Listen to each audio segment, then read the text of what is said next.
जनवरी से लेकर के 31 जनवरी तक सभी 44 निःशुल्क कोचिंग संस्थानों में ये माता सावित्री बाई फुले की जयंती मनाई जाएगी।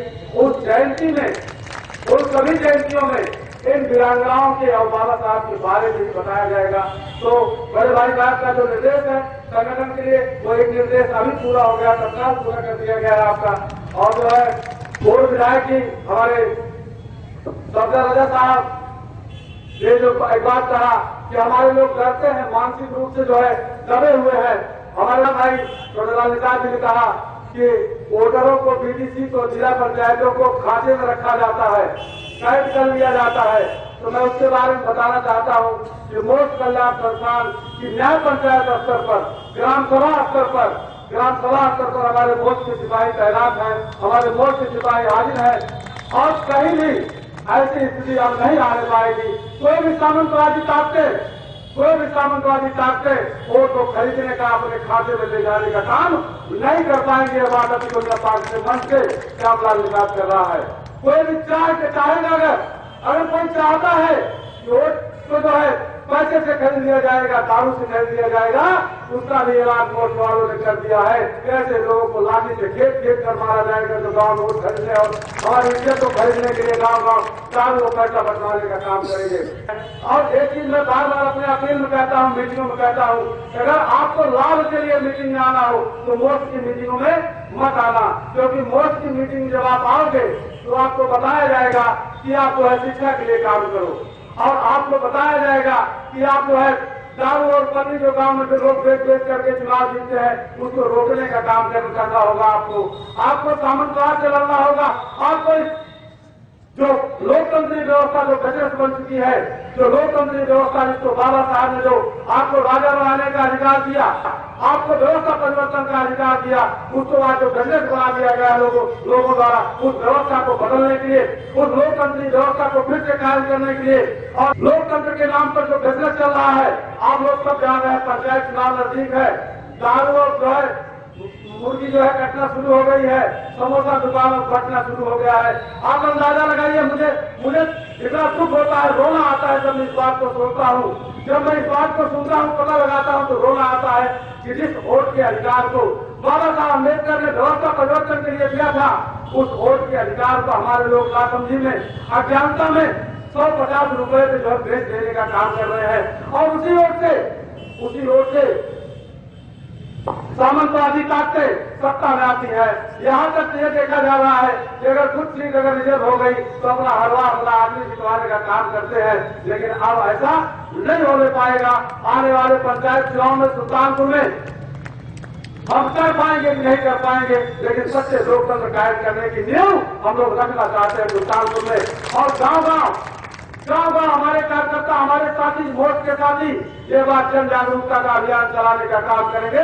वोट का अधिकार ये बहन बेटियों की तरह, माननीय कांशीराम साहब ने कहा था कि वोट के अधिकार की रक्षा बहन बेटियों की इज्जत की तरह करनी चाहिए।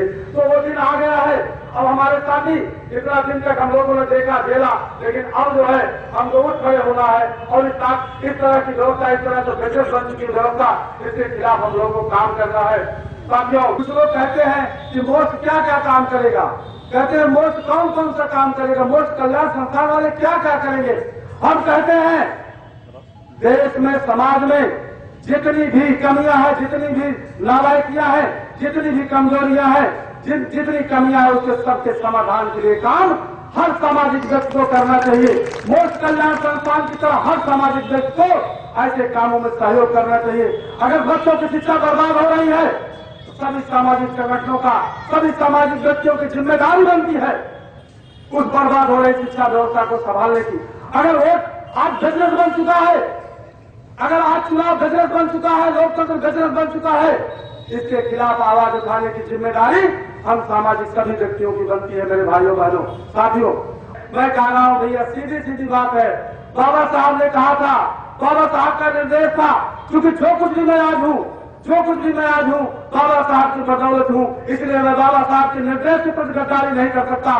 बाबा साहब ने कहा था समाज को शिक्षित करो, समाज को शिक्षित करने का बाबा साहब का निर्देश था, उस निर्देश का पालन कर रहा हूं, जितना कर सकता हूं, जितना हमारे साथी कर पा रहे हैं उतना पालन कर रहे हैं। आपसे अपील करता हूं, आपसे निवेदन करता हूं कि बाबा साहब के पहले निर्देश समाज को शिक्षित करो, पे काम करना साथी शुरू कर दीजिए और काम करने के लिए कंधे से कंधा मिला करके चलिए, कारवां आगे बढ़ाइए, इस काम को आगे बढ़ाना है।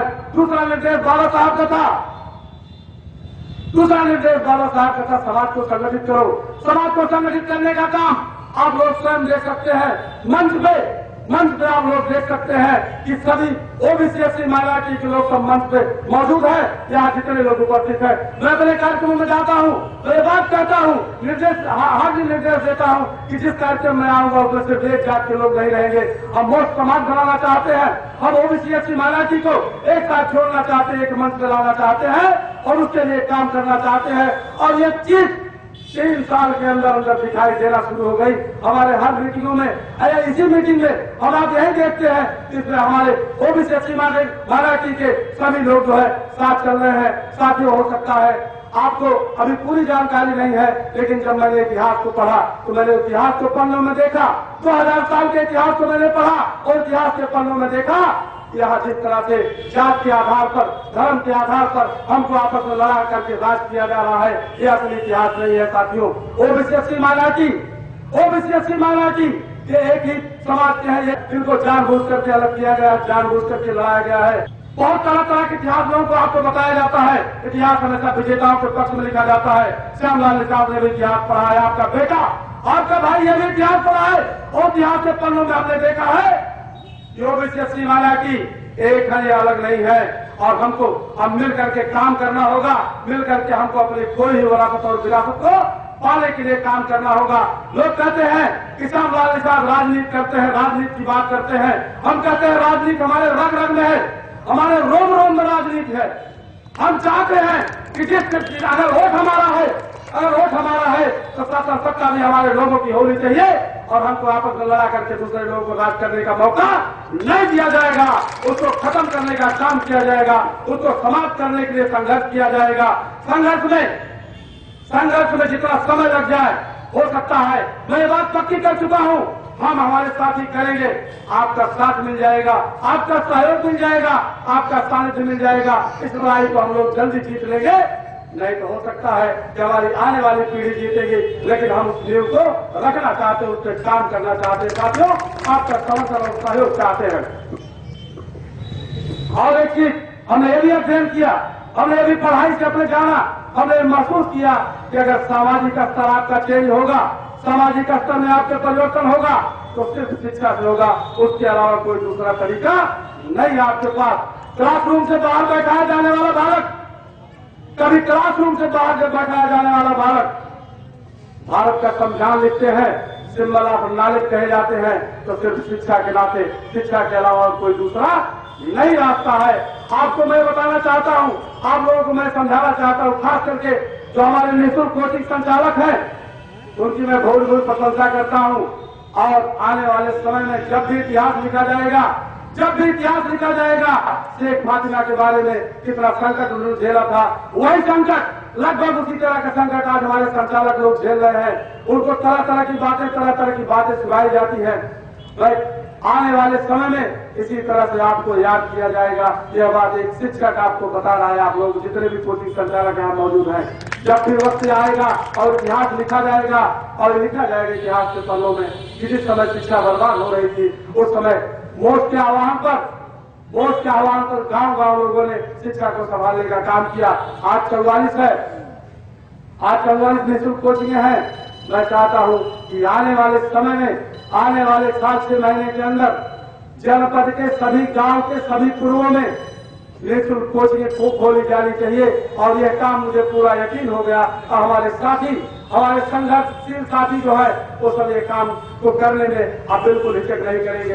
बिल्कुल बहुत फास्ट आप लोग काम करिए, क्योंकि जो कुछ भी होगा, मैं आपको बता दूं, श्यामलाल निषाद अगर चेंज हुआ है अफसर में, अगर भाई 4 वर्ण होते हैं, ब्राह्मण क्षत्रिय वैश्य शूद्र, तो शूद्र वर्ण में हमारा जन्म हुआ है और शूद्र वर्ण का हमको काम करना चाहिए। लेकिन शिक्षा एक ऐसा शब्द है कि मैं जो है टीचिंग का काम करता हूँ, पढ़ाने का काम करता हूँ, ज्ञान देने का काम करता हूँ। मेरे भाइयों, ये क्यों, कहाँ से संभव हुआ? सिर्फ शिक्षा से संभव हुआ। ये बात मैं आपको स्पष्ट कर देना चाहता हूँ। हमारे लोगों ने सब कुछ किया, क्या नहीं किया हमारे लोगों ने? तब किया, जब किया, हवन किया, पूजा पाठ किया, सब कुछ किया, लेकिन आपकी दशा में सुधार नहीं हुआ, आपके स्तर में सुधार नहीं हुआ। मैं कहता हूं मेरे भाइयों, जिस दिन आप शिक्षा की तरफ, जिस दिन आप शिक्षा की बात को समझ जाओगे, आप ये जान जाओगे, आपके दिमाग में बात बैठ जाएगी कि शिक्षा से ही सामाजिक स्तर में परिवर्तन हो सकता है। और उसके लिए हम लोग लगे हुए हैं। और आज अभी जो भी कुछ लोगों की झिझक है, कुछ लोग पार्टियों में काम करते हैं, उनको झिझक लगती है, पार्टी उनको पार्टी वाले निकाल देंगे।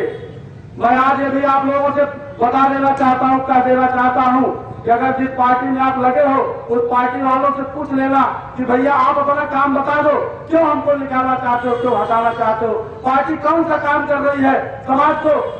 अगर शिक्षा सबसे जरूरी है, अगर शिक्षा सबसे जरूरी है, तो शिक्षा पे कितना काम राजनीतिक दल कर रहे हैं। अगर राजनीतिक दल नहीं कर रहे हैं, अगर हम लोग कर रहे हैं, सामाजिक संगठन अगर उस काम को कर रहा है, उसको रोकने का काम न किया जाए, बाधा उसमें पैदा करने का काम न किया जाए।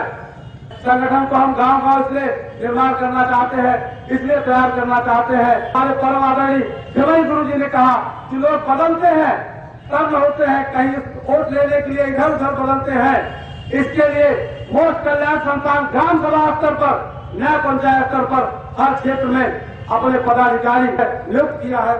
वो बताएंगे, उस गांव के बारे में बताएंगे, उस क्षेत्र के बारे में बताएंगे कि सही कौन है, गलत कौन है, किसका साथ दिया जाना चाहिए, किसका साथ नहीं दिया जाना चाहिए। इसके लिए हम लोगों ने नकालों से सावधान रहने के लिए, नकली लोगों से सावधान रहने के लिए भी हम लोग पूरी व्यवस्था किए हुए हैं। आगे भी करेंगे, आगे करते रहेंगे। और जहां जरूरत पड़ेगी, यही हमारे जो पदाधिकारी हैं, जो निचले स्तर पर, जो पंचायत स्तर पर जो हमने पदाधिकारियों का गठन किया है, यही पदाधिकारी हमको सही जानकारी देंगे। और आने वाले समय में, आने वाले पंचायत चुनाव में मैं आज यहाँ तिकोनिया पार्क से स्पष्ट घोषणा कर देना चाहता हूँ कि जो लोग सामाजिक काम करें, समाज निर्माण का काम करें, ऐसे लोगों को ही चुनाव जितवाइए। कि जो है अभी तक की जो सामाजिक कार्य कर नाम लेते रहे हैं। अभी हमारे पत्रकार बंधुओं ने हमसे पूछा, एक हफ्ता पहले पत्रकार बंधुओं ने पूछा कि गुरुजी आप करना क्या चाहते हो, आप करना क्या चाहते हो। हमने कहा कि मैं सुल्तानपुर से राजनीति की माप बदलना चाहता हूं, राजनीति का पैमाना, राजनीति का तरीका बदलना चाहता हूं। जो अभी तक लोग चुनाव में तरह तरह के हथकंडे अपना करके चुनाव जीतने का काम करते हैं, हम उस तरीके को चेंज करना चाहते हैं, हम उस तरीके को बदलना चाहते हैं। जो शिक्षा के क्षेत्र में काम करेगा, जो समाज निर्माण का काम करेगा, जो शिक्षा के लिए काम करेगा, ऐसे लोगों को नंबर 1 का सामाजिक माना जाएगा और ऐसे लोगों को सब नंबर 1 की प्राथमिकता मिलनी चाहिए। इसलिए हम अभी बात हुई, हमने कहा कि अगर मुझे पता चल गया है, मुझे जानकारी अगर हो गई है कि शिक्षा से ही समाज की उन्नति हो सकती है, समाज की तरक्की हो सकती है, तो पूरा जीवन उससे मैं लगा देना चाहता हूं। पूरा अपना समय, जितना बचा हुआ समय है, मैं उससे लगा देना चाहता हूं। और आप लोग देखते होंगे, जो सोशल मीडिया को देखते होंगे, रोज कहीं न कहीं कार्यक्रम। अब तक तो यह था कि हमको सिफारिश करनी पड़ती थी लोगों से कि भाई कोचिंग खुलवाइए, अच्छा काम है, कोचिंग खुलवाइए। लेकिन अब लोग स्वतः प्रेरित हो रहे हैं, ये बहुत अच्छी बात है। कभी कभी इतिहास की शुरुआत, ये कभी कभी विचारधारा की शुरुआत किसी जगह से होती है, पूरे देश में फैलती है। तो मैं चाहता हूं कि शिक्षा के क्षेत्र में ये शुरुआत सुल्तानपुर की धरती से शुरू हो और पूरे देश में फैले। और ये भी मैं चाहता हूं ओबीसी माइनॉरिटी को जोड़ने का काम, ओबीसी माइनॉरिटी को जोड़ने का काम, इसकी शुरुआत सुल्तानपुर से हो गई है। धीरे धीरे इसकी हवा चौबगला भय और पूरे देश में एकता कायम होनी चाहिए। मैं ऐसा समाज जो है बनाना चाहता हूं, ऐसे जो है समाज के लिए काम करना चाहता हूं। और इसके लिए आपको मैं बार बार अपील करता हूं, आज भी यहां अपील करूंगा कि सामाजिक एकता तभी कायम होगी।